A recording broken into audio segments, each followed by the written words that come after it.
da minha barriga. Agora sim estou bem acordado. Logo sabemos o que está havendo. Chegou a frente de combate. O tiroteio vai diminuindo até parar por completo. A noite cede ao crepúsculo. Lá fora, o mastro no portão principal do campo ostenta uma bandeira branca. Apenas semanas mais tarde é que nós, o reduzido e último grupo daquele campo, ficamos sabendo que até mesmo naquelas horas derradeiras o destino nos fizera mais uma vez de joguete. Experimentamos a ambiguidade de toda decisão, ainda mais quando justamente vida ou morte estão em jogo. Quanto àqueles que naquela última noite julgaram que os caminhões os levariam rumo à liberdade, tivemos que pensar mais uma vez naquele conto que fala da morte em Teherã. Semanas mais tarde, tive diante de mim fotografias tiradas num pequeno campo não muito distante do nosso, para onde haviam levado os meus pacientes.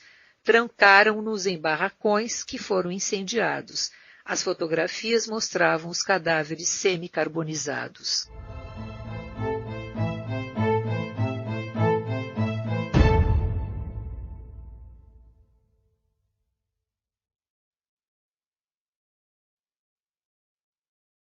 Irritabilidade.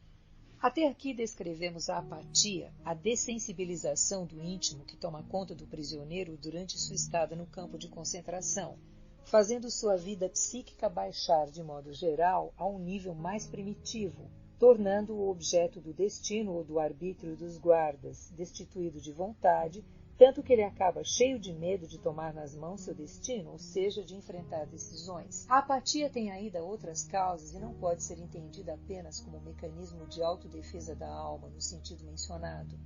Há também causas de natureza fisiológica. É o que vale também para a irritabilidade, que além da apatia representa uma das mais eminentes características da psique do prisioneiro. Entre as causas fisiológicas estão, em primeiro lugar, a fome e a falta de sono. Como qualquer um sabe, mesmo na vida normal, ambos os fatores tornam a pessoa apática e irritadiça. No campo de concentração, o sono insuficiente deve-se, em parte, aos insetos parasitas a proliferar livremente, na mais inconcebível falta de higiene e a inimaginável concentração de pessoas nos barracões. Existe ainda outro fator a contribuir para a apatia e a irritabilidade, que é a ausência daqueles tóxicos da civilização que normalmente servem para atenuá-las, isto é, a nicotina e a cafeína. Aumenta assim a propensão para a apatia e a irritabilidade. Além das causas fisiológicas, existem ainda origens psicológicas desse peculiar estado de espírito dos prisioneiros. Trata-se de certos complexos.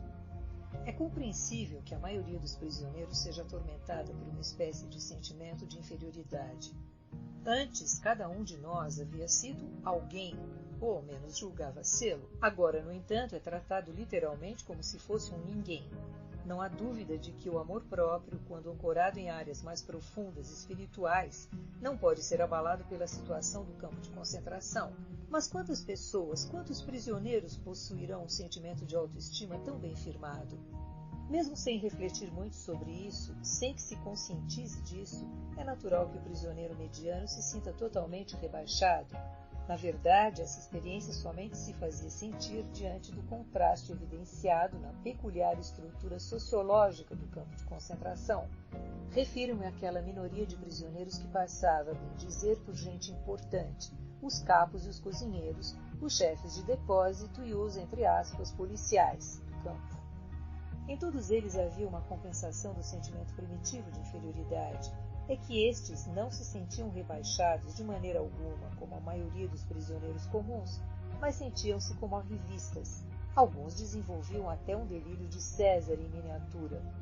A reação psíquica da maioria, ressentida e invejosa, ao comportamento daquela minoria se manifestava de diversas formas, às vezes também em piadas maldosas. Assim, por exemplo, um prisioneiro diz a outro, referindo-se a um terceiro, que é um desses arrivistas: "Esse aí eu conheci quando era apenas presidente do maior banco de...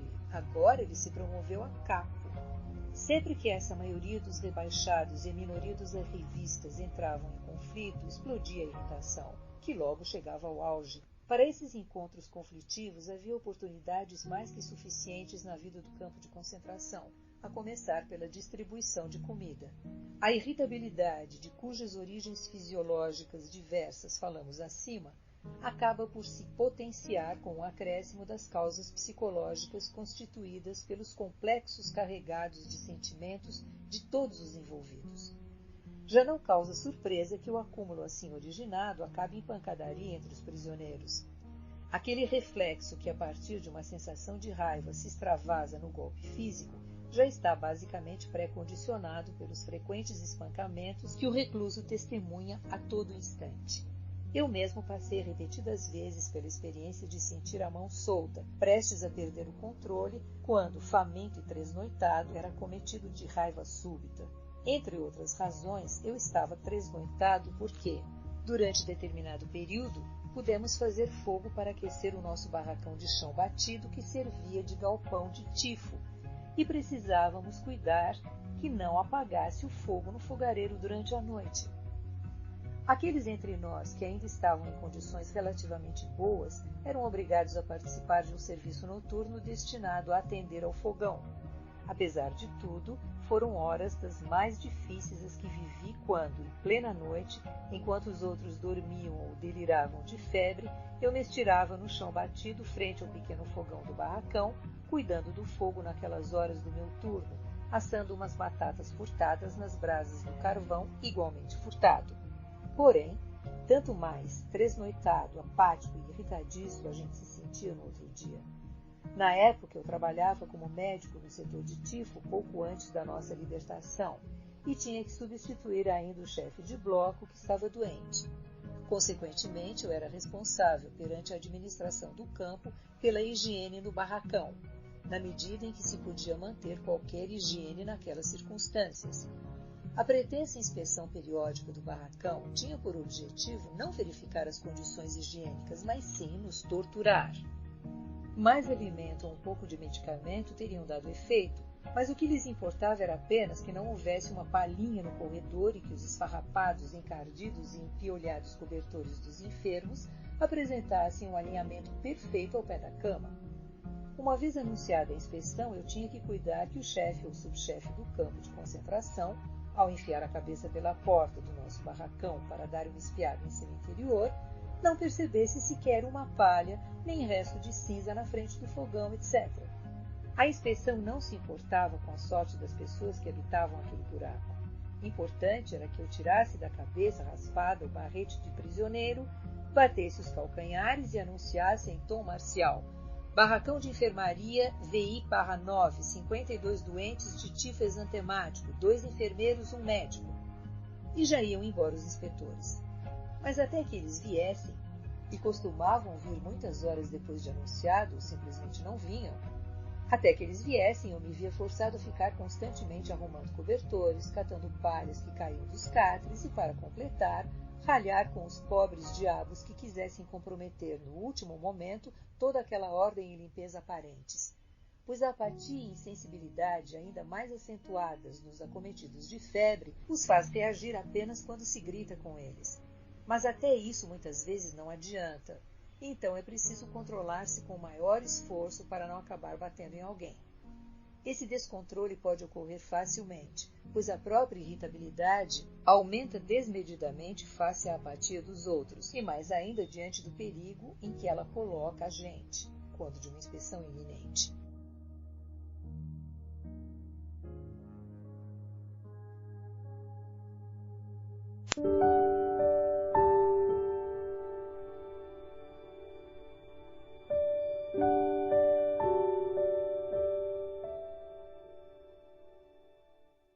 A liberdade interior. Essa tentativa de descrição psicológica e explicação psicopatológica dos traços típicos com que a estada mais demorada no campo marca a pessoa parece dar a impressão de que, afinal de contas, a alma humana é clara e forçosamente condicionada pelo ambiente. Na psicologia do campo de concentração, é precisamente a vida ali imposta e que constitui um ambiente social todo peculiar que determina, ao que parece, o comportamento da pessoa. Com razão se poderão levantar objeções e perguntar: onde fica a liberdade humana? Não haveria ali um mínimo de liberdade espiritual no comportamento, na atitude frente às condições ambientais ali encontradas?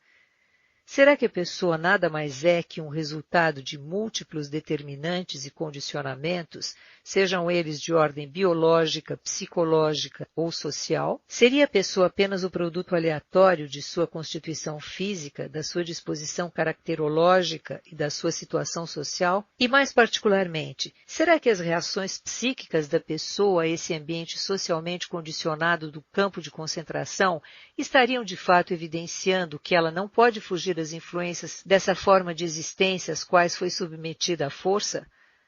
Precisa ela necessariamente sucumbir a essas influências? Será que ela não pode reagir de outro modo às condições de vida reinantes no campo de concentração? Podemos responder a essa pergunta tanto baseados na experiência como em caráter fundamental. A experiência da vida no campo de concentração mostrou-nos que a pessoa pode muito bem agir fora do esquema. Há suficientes exemplos, muitos deles heróicos, que demonstraram ser possível superar a apatia e reprimir a irritação, e que continua existindo, portanto, um resquício de liberdade do espírito humano, de atitude livre do eu frente ao meio ambiente, mesmo nessa situação de coação aparentemente absoluta, tanto exterior como interior. Quem dos que passaram pelo campo de concentração não saberia falar daquelas figuras humanas que caminhavam pela área de formação dos prisioneiros, ou de barracão em barracão, dando aqui uma palavra de carinho, entregando ali a última lasca de pão? E mesmo que tenham sido poucos, não deixou de constituir prova de que no campo de concentração se pode privar a pessoa de tudo, menos da liberdade última de assumir uma atitude alternativa frente às condições dadas. E havia uma alternativa. A cada dia, a cada hora no campo de concentração, havia milhares de oportunidades de concretizar essa decisão interior, uma decisão da pessoa contra ou a favor da sujeição aos poderes do ambiente que ameaçavam privá-la daquilo que é a sua característica mais intrínseca, sua liberdade, e que a induzem, com a renúncia à liberdade e à dignidade, a virar mero joguete e objeto das condições externas, deixando-se por elas cunhar um prisioneiro típico do campo de concentração. A partir desse último ponto de vista, também a reação psíquica dos internados no campo de concentração, em última análise, somente pode ser interpretada como algo mais que mera expressão de certas condições físicas, psicológicas e sociais, por mais que todas elas, seja a falta de calorias, seja a deficiência de sono, sejam os mais diversos complexos psíquicos, pareçam sugerir que a decadência da pessoa esteja vinculada à lei normativa de uma psique típica do campo de concentração. Aquilo que sucede interiormente com a pessoa, aquilo em que o campo de concentração parece transformá-la,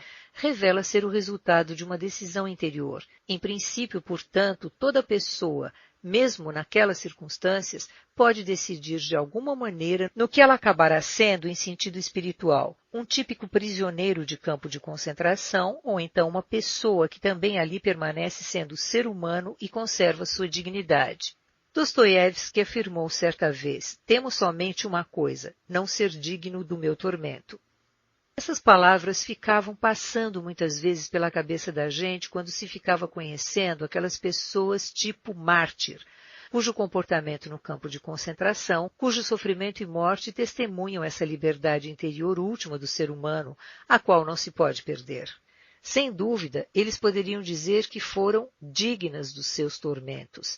Elas provaram que, inerente ao sofrimento, há uma conquista, que é uma conquista interior, a liberdade espiritual do ser humano, a qual não se lhe pode tirar, permite-lhe, até o último suspiro, configurar sua vida de modo que tenha sentido. Pois não somente uma vida ativa tem sentido, em dando à pessoa a oportunidade de concretizar valores de forma criativa. Não há sentido apenas no gozo da vida, que permite à pessoa realizar valores na experiência do que é belo, na experiência da arte ou da natureza. Também há sentido naquela vida que, como no campo de concentração, dificilmente oferece uma chance de realizar criativamente e em termos de experiência, mas que reserva apenas uma possibilidade de configurar o sentido da existência, que consiste precisamente na atitude com que a pessoa se coloca face à restrição forçada de fora sobre seu ser. Faz muito que o recluso está privado de realizar valores criativos, mas não se encontra sentido apenas na realização de valores de criação e de experiência. Se é que a vida tem sentido, também o sofrimento necessariamente o terá. Afinal de contas, o sofrimento faz parte da vida de alguma forma, do mesmo modo que o destino e a morte, aflição e morte fazem parte da existência como um todo. A maioria preocupava-se com a questão: será que vamos sobreviver ao campo de concentração? Pois, caso contrário, todo esse sofrimento não tem sentido. Em contraste, a pergunta que me afligia era outra: será que tem sentido todo esse sofrimento, essa morte ao nosso redor? Pois, caso contrário, afinal de contas, não faz sentido sobreviver ao campo de concentração. Uma vida cujo sentido depende exclusivamente de escapar com ela ou não e, portanto, das boas graças de semelhante acaso, uma vida dessas nem valeria a pena ser vivida.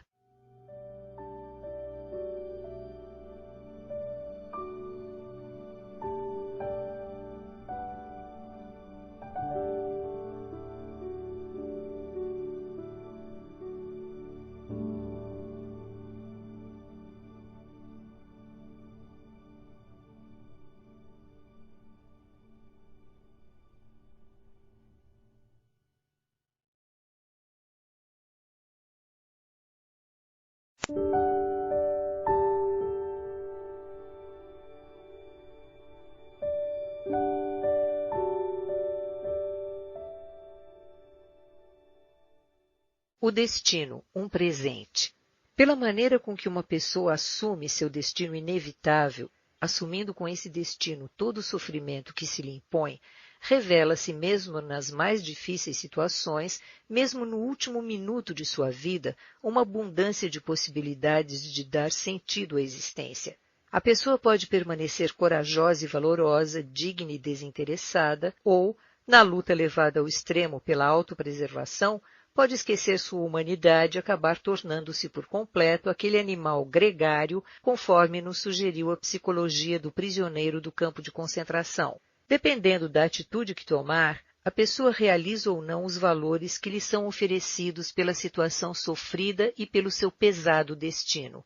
Ela então será digna do tormento ou não. Ninguém pense que essas reflexões estão distantes da realidade da vida e do mundo. Sem dúvida, poucas e raras são as pessoas capazes e à altura dessa elevada proposta, pois poucos foram os que no campo de concentração mantiveram sua plena liberdade interior e puderam alçar-se à realização daqueles valores possibilitada pelo sofrimento. E mesmo que tivesse sido um único apenas, ele bastaria como testemunho para o fato de que a pessoa interiormente pode ser mais forte do que seu destino exterior, e isso não somente no campo de concentração. Sempre em toda parte a pessoa está colocada diante da decisão de transformar sua situação de mero sofrimento numa realização interior de valores. Tomemos o caso dos doentes, particularmente os incuráveis. Li certa vez a carta de um paciente relativamente jovem, comunicando ao seu amigo que acabara de ficar sabendo que sua vida não duraria muito mais e que mesmo uma operação não o salvaria. Mas escrevia ainda nessa carta que justamente agora se lembrava de um filme no qual um homem encarava sua morte com disposição, dignidade e coragem. Naquela ocasião, quando assistiu ao filme, esse nosso paciente pensara que só pode ser um presente do céu caminhar em direção à morte com essa atitude, de cabeça erguida, e agora, escrevia ele, seu destino lhe dera essa chance. Anos atrás vimos outro filme, Ressurreição, baseado num romance de Tolstói. Quem não pensou a mesma coisa? Que destinos grandiosos, quão grandes personalidades! De certo, não teremos um destino tão glorioso e por isso jamais poderemos alcançar semelhante grandeza humana. Terminada a sessão de cinema, íamos tomar um café, comer um sanduíche e acabávamos com essas estranhas ideias metafísicas que por um momento haviam cruzado nosso pensamento. Mas quando a gente mesmo se via colocado perante um destino grandioso, quando a gente mesmo se defrontava com a decisão de fazer frente ao destino com grandeza interior própria, já tínhamos esquecido aqueles propósitos pouco sérios e acabávamos falhando. Para um ou outro de nós, entretanto, talvez tenha chegado o dia em que estava novamente sentado no cinema, assistindo ao mesmo filme ou a um filme semelhante, enquanto interiormente assistia a outro filme, lembrando-se daquelas pessoas que realizaram em sua vida tudo isso e mais ainda do que o pode mostrar uma produção cinematográfica de cunho sentimental. Quem sabe então nos ocorre esse ou aquele detalhe dessa ou daquela história da grandeza interior de determinada pessoa. Por exemplo, a história de uma mulher jovem morrendo no campo de concentração, da qual fui testemunha. A história é singela, não há muito o que contar e, mesmo assim, ela soará como que inventada, de tão poética que ela se me afigura. Essa jovem mulher sabia que teria que morrer nos próximos dias. Quando falei com ela, ainda assim estava bem disposta. Sou grata a meu destino por ser assim tão duro comigo, foi o que ela me disse textualmente. Pois em minha vida burguesa anterior eu tive tudo o que quis e minhas ambições espirituais não eram lá muito sérias. Em seus últimos dias ela estava completamente ensimesmada. Essa árvore ali é a única amiga em minhas solidões, disse-me ela, apontando pela janela do barracão. Lá fora um castanheiro estava em plena florescência e do catre da enferma podia-se enxergar, pela pequena janela do barracão da enfermaria, um único ramo verdejante com 2 flores. Com essa árvore eu converso muitas vezes, disse ela. Fico meio desconcertado sem saber como interpretar suas palavras. Estaria ela sofrendo de alucinações e delírios? Por isso lhe pergunto se a árvore também lhe responde, sim? E o que lhe estaria dizendo? Respondeu-me. Ela me disse, estou aqui, eu estou aqui, estou aqui, eu sou a vida eterna.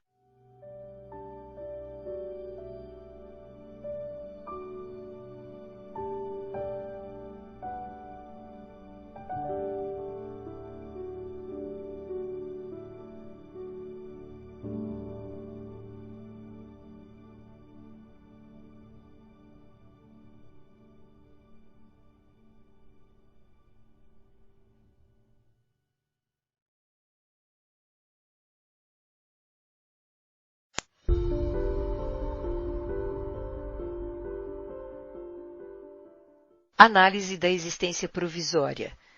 Dissemos acima que a razão última para a deformação da realidade vital interior da pessoa no campo de concentração não está nas causas psicofísicas enumeradas no fato de se originar, em última análise, numa livre decisão. Isso queremos detalhar a seguir. A observação psicológica dos reclusos no campo de concentração revelou que somente sucumbe às influências do ambiente no campo, em sua evolução de caráter, aquele que entregou os pontos espiritual e humanamente. Mas somente entregava os pontos aquele que não tinha mais em que se segurar interiormente. Em que deveria e poderia consistir esse apoio interior? Eis a nossa questão.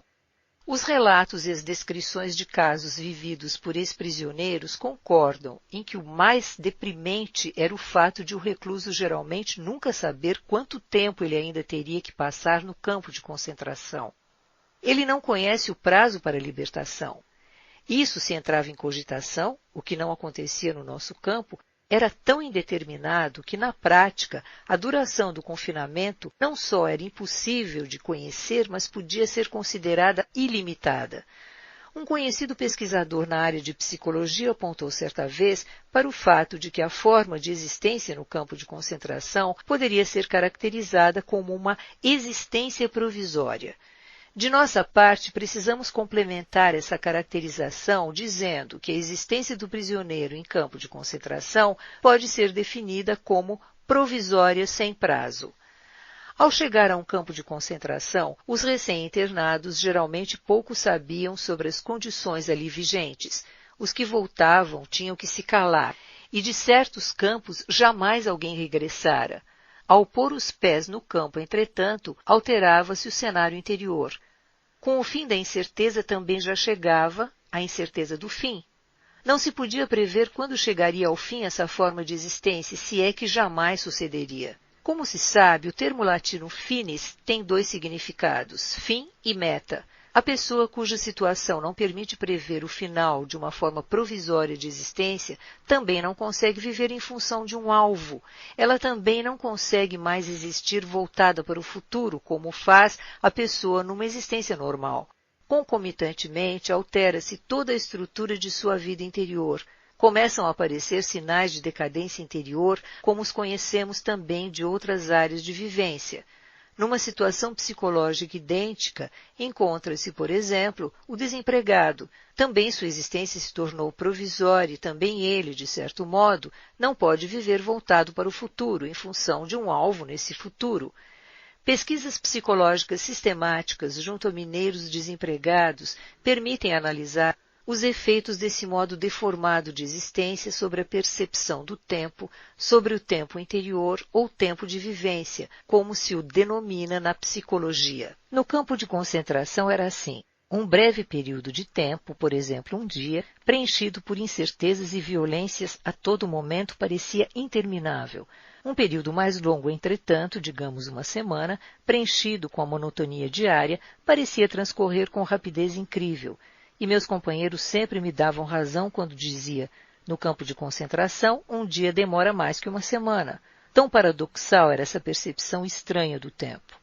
Nesse contexto, por sinal, vem também à lembrança as certeiras observações psicológicas de Thomas Mann em seu romance A Montanha Mágica, no qual ele descreve a evolução de pessoas em situação psicológica análoga. Tuberculosos internados em sanatório que igualmente não sabem quando receberão alta e ficam numa existência sem futuro, sem orientação para uma meta, assim como os tipos humanos confinados em campos de concentração. Um dos prisioneiros contou-me que, ao marchar numa longa coluna de reclusos recém-chegados, indo da estação ferroviária para o campo de concentração, teve o sentimento de estar andando atrás de seu próprio cadáver. Tal a intensidade com que ele experimentou naquela ocasião sua absoluta falta de futuro, o qual o obrigou a encarar toda a sua vida exclusivamente da perspectiva do passado, como algo passado, como de um morto. Essa experiência de ser cadáver vivo ainda é aprofundada por outros momentos. Enquanto que na dimensão temporal se faz sentir o caráter ilimitado da detenção, faz-se sentir na dimensão espacial a limitação, o encarceramento.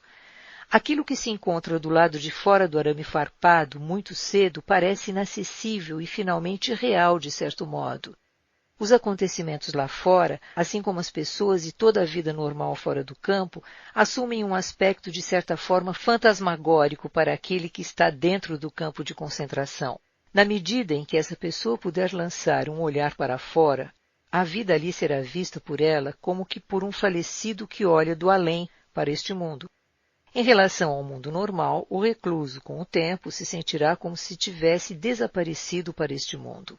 Para quem entrega os pontos como pessoa por não mais conseguir apoiar-se num alvo futuro, a forma de vida interior no campo de concentração acaba desembocando numa forma de existência retrospectiva.